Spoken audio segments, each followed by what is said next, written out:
세월이 흘러 영제가 숨을 거둡니다. 영제의 죽음으로 그를 모시고 있던 환관들, 십상시라고 해요. 이 십상시들과 외척 세력 간의 불화가 이제 시작되는데요. 영제에게는 두 명의 부인이 있었어요. 하태우와 왕민. 하태우에게는 변이라는 왕자가 있었고 왕민에게는 협이라는 왕자가 있었어요. 그런데 하태우는 백정 집안의 딸이에요. 천민 출신이죠. 그런데 외모가 너무 출중했기 때문에 이 영제에게 잘 보이려는 십상시들에 의해서 귀인이 됩니다. 귀인이 돼서 아들 변을 낳고 황후가 되니 이 하태우는 오빠 하진을 내정과 군사력을 담당하는 대장군으로 들어오게 해요. 이 대장군이 된 하진은 영제가 죽자 자기 조카 변을 황제에 추대하기 위해서 힘을 쓰는데 십상시들은 왕민의 아들 협 왕자를 추대. 그래서 두 세력 간에 큰 마찰이 빚어지게 돼요. 그런데 이럴 때마다 십상시들은 하태우에게 달려갑니다.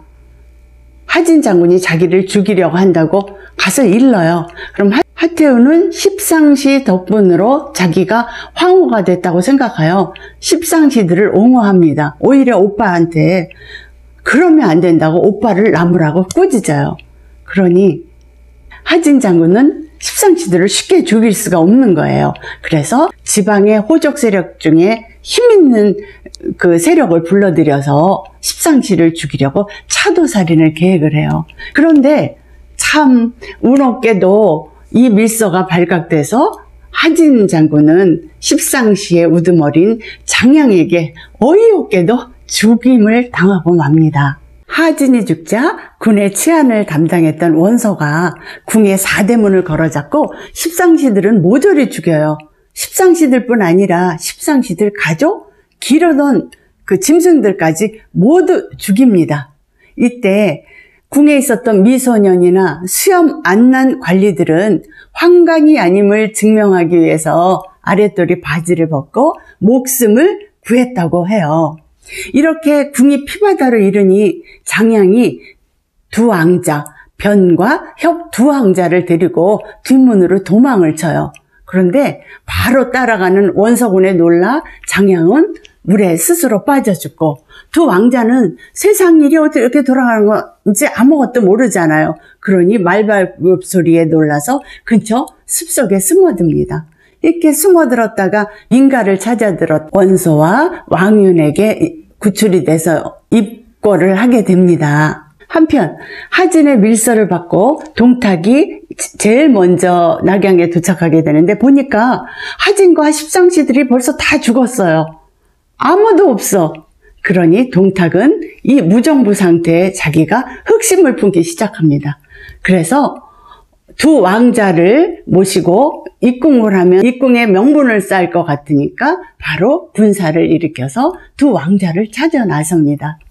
저 멀리에 뽀얀 연기를 일으키는 한 부대가 달려와요. 멈춰라! 동탁이 소리를 지릅니다. 거기에는 두 왕자와 원소와 왕윤이 두 왕자를 모시고 오는 그 부대였어요. 진류왕은 동탁에게 감히 황제가 타고 있는 마차를 가로막는 너는 누구냐? 네, 동탁입니다. 그러면 말에서 내려서 무릎을 꿇으라. 진류왕이 똑똑하게 얘기를 합니다. 이때 동탁은 이 똑똑한 진류왕을 보고 동탁은 마음속으로 새겨요. 그리고 두 왕자를 모시고 입궁을 합니다. 이렇게 빈 둥지에 입성하게 된 동탁은 점점 세를 넓혀가는데 지금의 왕은 너무 유약하니 진류왕으로 왕을 추대하겠다 합니다. 그런데 그 조정 대신들이 아무도 그 말에 옳지 않다. 말에 토를 다는 사람이 없고 눈치만 볼 뿐이에요. 동탁이 너무 새가 세기 때문에. 그런데 바로 그때 서량자사 정원이 눈을 부릅뜨고 호통을 칩니다.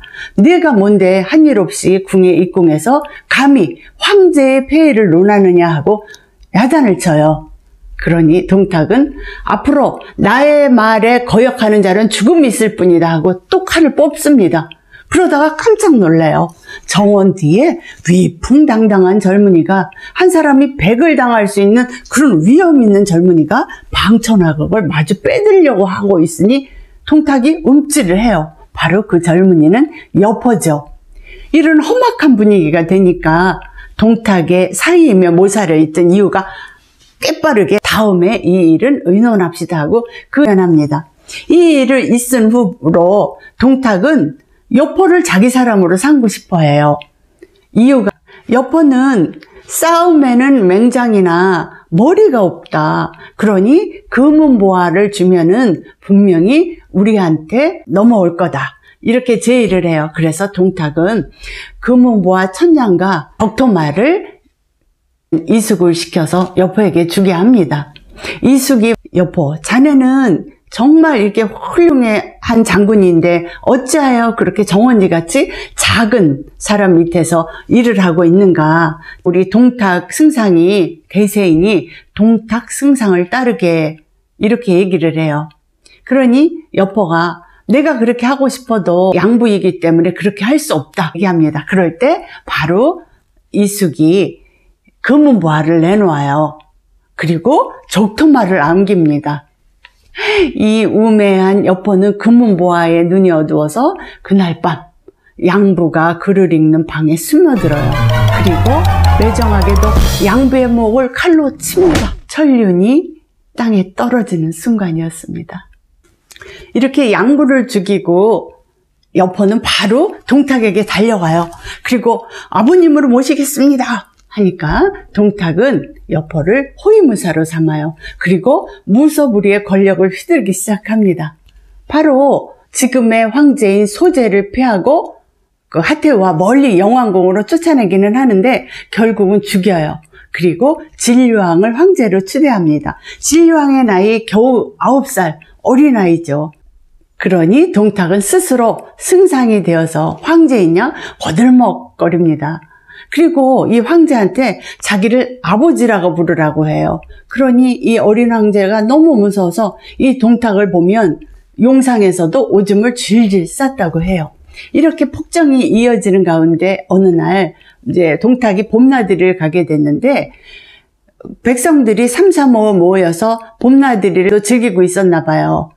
동탁은 농사지을 철에 백성들이 노는 것이 못마땅하여 백성들을 황건적이라고 누명을 씌워서 그 자리에서 다 죽입니다. 부인들은 같이 온 군사들에게 나누어줘요. 돌아올 때는 수급을 마차 양쪽에 대롱대롱 달고 궁으로 돌아옵니다. 이렇게 폭정이 심하니 백성들의 원성이 하늘을 찌를 듯 했어요. 이런 동탁의 폭정을 보다 못한 원소가 삼공 중에 최고의 어른인 사도 왕윤에게 밀서를 보내요. 사도 왕윤은 제일 어른이면서도 이런 동탁의 폭정을 보고 있느냐, 계책을 세워주면 내가 지방 제후들을 모아서 동탁을 제거하겠다, 이런 밀서를 보내요. 이런 밀서를 본 왕윤은 고민이 커요.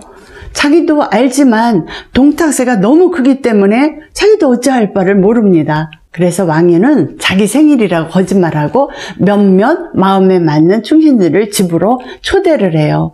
그리고 동탁 제거할 걸 의논을 해봐도 다 알고 있지만 동탁세를 이길 자가 없어요. 충신들은 엉엉 울면서 눈물만 흘립니다. 바로 그때 깔깔깔 웃는 소리가 뒤에서 들리는 거예요. 돌아다 보니 바로 조조. 이렇게 울고만 있다고 일이 해결되느냐, 계책을 세워야지.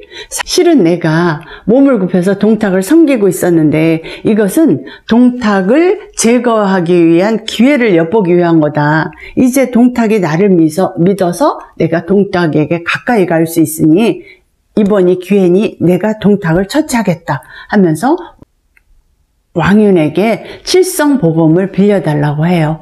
칠성보검을 받아든 여포는 바로 다음날 동탁을 만나러 승상부로 갑니다. 승상부에서는 동탁이 조조를 보자 너무 반가워해요. 아니, 자네 왜 이제 왔어? 내가 자네를 기다리다 눈에 진물이 나게 생겼어. 사실 동탁은 조조가 똑똑하니까 꺼내두고 싶어서 조조한테 잘해주는 중이었거든요. 조조는 내가 승상을 뵈러 빨리 오고 싶었는데 말이 너무 늙어서 꼼지락대는 바람에 이렇게 늦게 왔다. 그러니 동탁은 바로 여포를 불러서 조조에게 좋은 말을 한 필 주라고 해요. 그리고 여포가 말을 구하기 위해서 나갑니다. 바로 그때 동탁은 내가 어제 술을 많이 마셔서 너무 피곤하니 잠시 눕겠네 하고 자리에 누워요. 옳다, 이게 기회구나. 조조는 바로 왕윤에게 받아온 칠성복음을 꺼내서 동탁을 찌르려고 합니다. 바로 그때 동탁이 눈을 번쩍 떠요. 그리고 아니 자네 지금 뭐 하는 짓인가? 동탁은 자기의 신변을 위해서 자기가 누워있는 뒤를 보기 위해서 거울을 달아놨어요.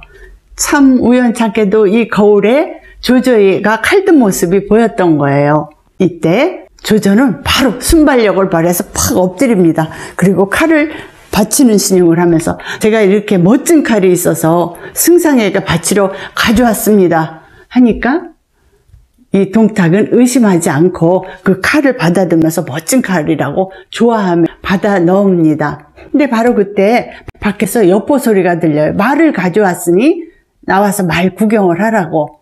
아이고, 조조는 신명 감수했어요. 달려나갑니다. 그리고 말을 타보겠노라 하고 그 말을 타고 뒤도 안 돌아보고 도망을 칩니다. 한참을 기다려도 조조가 돌아오지 않으니 여포와 동탁은 이상하게 생각해요. 그리고 칠성복음의 얘기를 듣고 오호, 칠성복음으로 나를 헤아려 했구나. 동탁이 알아버려요. 그래서 동탁은 바로 조조를 잡기 위해서 현상 수배를 합니다. 조조가 중모현에서 조조 얼굴을 알아본 군사에 의해서 잡혀요. 그리고 감옥에 갇히게 되는데 나를 구하려고 했는데 내의 꿈은 여기서 멈추는구나 생각하니 조조가 너무 답답하여 가슴을 칩니다. 바로 그때 달그닥달그닥 감옥 문이 열리는 소리가 들리는 거예요. 바로 아까 자기를 가두어라 하고 명령했던 이지방 현령 진궁인 거예요. 진궁은 조조에게 아니 자네는 동탁에게 그렇게 총애를 받았는데 왜 동탁을 죽이려 하느냐. 조조는 참새가 어떻게 대붕의 마음을 알겠느냐 하고 말을 잇지를 않아요. 그러니 진궁이 나도 사실은 자네와 같은 생각을 가졌네. 한나라 충신으로서 동탁을 죽이려 하는 것은 당연한 일이라고 말합니다. 이에 조조와 진궁은 뜻을 일치하고 바로 그 자리에서 변복을 하고 밤새도록 말을 달려 도망을 치다가 조조의 아버지 조승과 의형제를 맺고 있는 여백사의 집을 지나게 돼요. 그래서 두 사람은 여백사의 집에 잠깐 머물다 가기로 하는데 여백사는 진궁이 조조를 이렇게 탈출하게 해서 목숨을 구했다 하니 조조의 생명의 은인이라고 진궁을 크게 대접하기 위해서 술을 받아오겠다고 주막으로 가요. 두 사람은 힘든 몸을 잠시 누워 졸고 있는데 부엌 쪽에서 쓱쓱 싹싹 칼 가는 소리가 들리더니 이것을 묶여 죽일까 그냥 죽일까 하는 소리가 어선풀에 들리는 거예요. 깜짝 놀란 조조는 바로 진궁을 깨워 앞도 보지 않고 칼을 휘두릅니다. 바로 여백사의 가족 8명을 모두 죽이게 되는 거예요. 그리고 숨은 사람이 있나 여기저기를 살피는데 바로 부엌 구석에 돼지가 4발을 묶이째 꽥꽥꽥꽥 몸부림을 치고 있어요. 아뿔싸, 저 돼지를 잡아서 우리에게 대접을 하려고 했구나. 이 일을 어쩌나. 후회해도 이미 시간은 다 지나가 버렸죠. 조조와 진궁은 그 자리를 바로 떠나요. 그런데 저 멀리에서 여백사가 나귀의 목에다 술을 디룽디룽 달고 오는 모습이 보여요. 아니 왜 술을 받아오는데 먹지 않고 가느냐. 여백사가 반색을 하면서 못 가게 합니다. 이 조조가 그때 두 말도 않고 칼을 빼들어서 여백사의 목을 쳐요. 이 모습을 본 진궁은 깜짝 놀랍니다. 아까는 자네가 모르고 한 일이라서 할 수 없는 일이나 지금은 여백사라는 걸 알고 자네가 행하였으니 그거는 옳지 못하다 하고 진궁이 정색을 해요. 이때 조조는 내가 세상 사람을 버릴지언정 세상 사람들로 하여금 나를 버리게 할 수는 없다. 이 소리에 진궁은 조조하고는 함께 해서는 안 되겠구나 하고 마음을 접습니다. 그날 밤 진공은 조조를 버리고 떠납니다. 아침에 일어나 보니 진공이 없어요. 조조는 혼자 말합니다.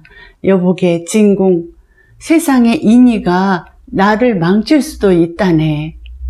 그렇게 쓴웃음을 지고 조조는 아버지가 살고 계시는 진류 땅으로 말을 달려 떠납니다.